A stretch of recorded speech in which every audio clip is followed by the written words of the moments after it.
ইতালিতে আমরা দেখেছি যে কোনো জিনিস যখন একটি থাকে তার শব্দটা একরকম হয় এবং একের অধিক হলে শব্দে একটু ভিন্নতা আসে।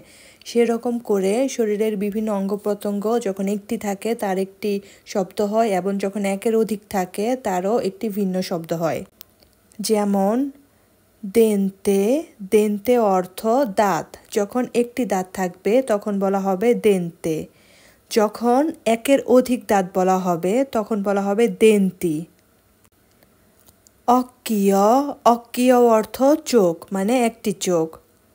অক্কি, অক্কি অর্থ চোখগুলো, মানে দুটি চোখ। অরেক্কিয়, অরেক্কিয় অর্থ একটি কান।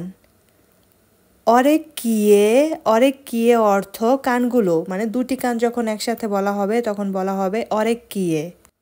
পিয়েদে, পিয়েদে অর্থ একটি পা। পিয়েদি, পিয়েদি অর্থ পাগুলো, মানে দুটি পা। শব্দগুলো খুবই সহজ, দুই একবার পড়লেই মনে থাকবে।